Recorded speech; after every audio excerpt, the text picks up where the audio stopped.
Dalam 7 hari, Moskow mengeluarkan 2 kartu truf paling menakutkan dalam gudang nuklirnya. Satu melayang di udara seolah tak pernah butuh landasan. Satunya lagi mengendap di dasar laut, menunggu saat menghancurkan seluruh garis pantai dalam sekali ledak. Putin menyebut keduanya tak bisa ditandingi, dan jika klaim itu akurat, peta kekuatan global siap bergeser drastis. Di video ini, 6 senjata super Rusia akan kita bedah satu persatu.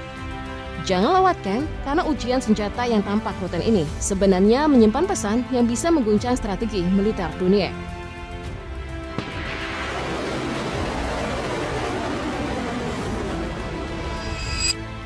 Istilah senjata super bukan barang baru di dunia geopolitik. Sejak Amerika keluar dari perjanjian anti peluru kendali balistik, Rusia merespon dengan memperkenalkan 6 sistem nuklir berkategori ganda, kombinasi teknologi yang bahkan radar modern sulit membaca. Pesannya gamblang namun mencemaskan, menciptakan armada yang tidak dapat dijinakan oleh pertahanan manapun. Tetapi ada sisi janggalnya. Dari ke-6 sistem tersebut, hanya 2 yang pernah terlihat di medan Ukraina, itu pun tanpa muatan nuklir. Kini Rusia menyalakan kembali uji cobanya, seolah ingin berkata kepada Barat, pertarungan ini melampaui Ukraina. Ini soal kami menghadapi NATO secara langsung.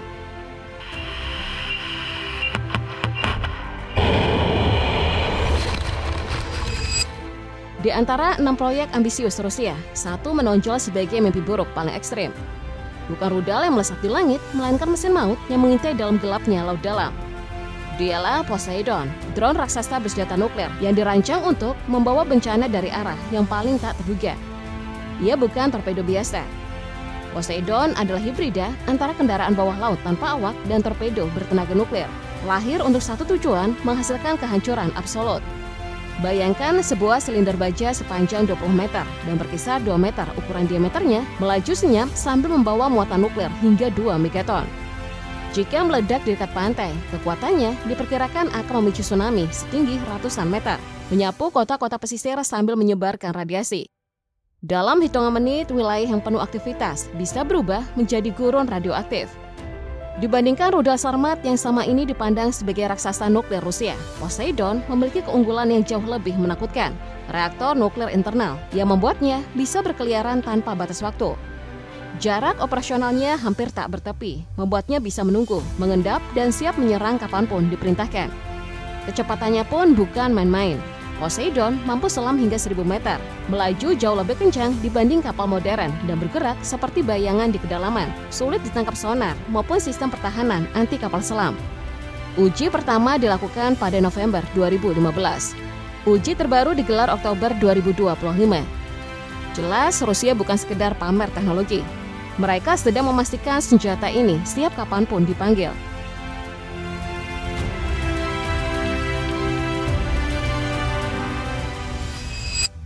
Tiga hari sebelum uji Poseidon, Moskow juga menguji Burevestnik, rudal yang bukan sekedar proyek konvensional.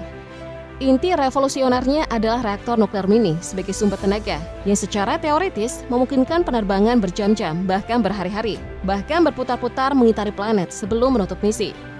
Selain itu, Burevestnik terbang rendah dengan pola lintasan yang tak tertebak, berputar, menukik, lalu melonjak lagi, membuat pertahanan modern seperti THAAD, Aegis, atau Patriot kesulitan mengunci dan menembaknya. Muatan, hulu ledak nuklir strategis berdaya tinggi. Meski program sempat terguncang setelah kecelakaan fatal pada 2019, proyek ini hidup kembali. Pada klaim Oktober 2025, Rusia menyatakan Burevestnik menempuh 14.000 km dan terbang non-stop selama 15 jam. Oleh para analis, ia layak mendapat julukan menakutkan, Chernobyl yang terbang, senjata dan potensi kehancuran masif dan resiko bencana setara.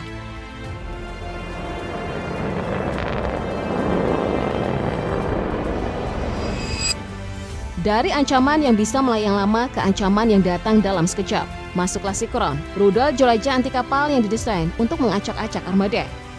Dengan mesin scramjet, Zircon mencapai kecepatan hipersonik 8 hingga 9 Mach, sekitar 10.000 km per jam, membuatnya hampir mustahil dilacak dan dipotong oleh pertahanan lawan. Jangkauannya dilaporkan sekitar 500 km pada mode jelajah biasa dan dapat meluas hingga 1.000 km pada lintasan semi balistik. Fleksibilitasnya tinggi, bisa diluncurkan dari kapal perang, kapal selam, platform darat, dan sedang dikembangkan versi udara untuk Su-57. Tujuan jelas menembus jaringan pertahanan misil dan mengancam gugus tempur kapal induk. Zircon bukan sekedar konsep, ia sudah dipakai di Medan pada Februari 2023 dan memasuki produksi massal sejak 2024. Rusia bahkan membahas ekspor ke negara seperti India dan Aljazair. Singkatnya, cepat, mematikan, sulit dihentikan. Simbol kebangkitan kemampuan Rusia di laut dan permukaan. Selanjutnya dari laut dan permukaan, kita membahas rudal yang meluncur dari udara bak belati, Kensal.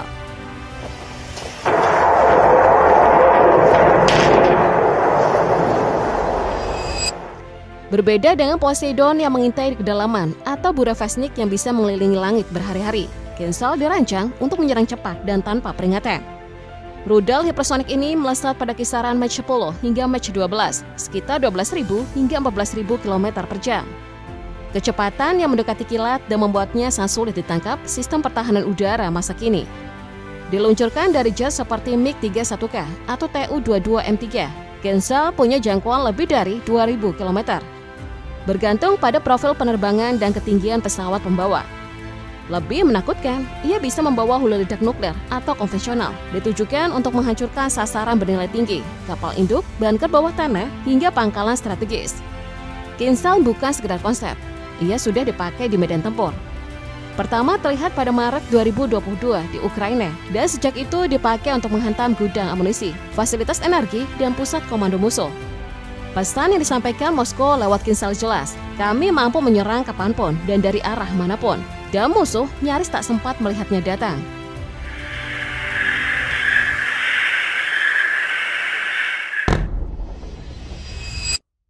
Namun mahkota dari kemampuan rudal Rusia adalah RS-28 Sarmat yang oleh NATO dikenal sebagai Satan II. Rudal balistik antar benua generasi baru ini digadang sebagai salah satu yang terbesar powerful di dunia.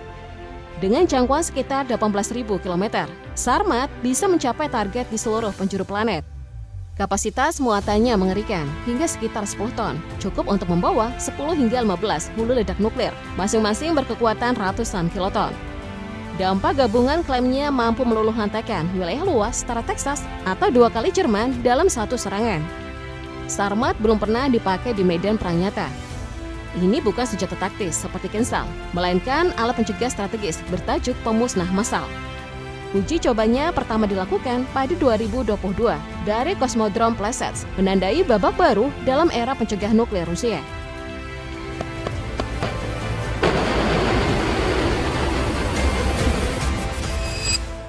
Rudal Sarmat bukan sekedar monster balistik, ia juga mampu membawa Avenger, kendaraan luncur hipersonik yang jadi puncak teknologi senjata super Rusia. Avenger disebut mampu melaju hingga Mach 27, sekitar 32.000 hingga 33.339 km per jam, sambil bermanuver liar. Dengan kombinasi kecepatan ekstrem dan lintasan yang sukar ditebak, peluang sistem pertahanan modern untuk mencegahnya hampir nihil. Lebih mengerikan lagi, Avenger bisa dipasang hulu ledak nuklir berkekuatan 2 megaton atau muatan konvensional sesuai kebutuhan misi. Meskipun belum pernah dipakai dalam konflik langsung, beberapa unit sudah ditempatkan di pangkalan Orenburg. Sinyal bahwa Rusia siap dengan perangkat yang mampu mengubah arah perang hanya dalam menit.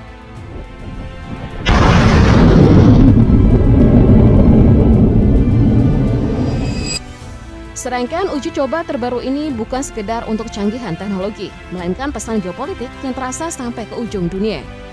Dua pengujian berdekatan, Poseidon dan Burevestnik, menunjukkan bahwa Moskow ingin membuktikan satu hal.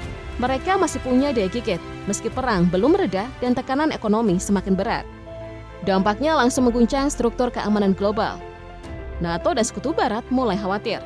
Jika perlombaan senjata benar-benar bangkit kembali, dunia bisa meluncur ke era paling berbahaya. Saat perdamaian ditentukan bukan oleh diplomasi, melainkan oleh tangan yang lebih dekat ke tombol nuklir.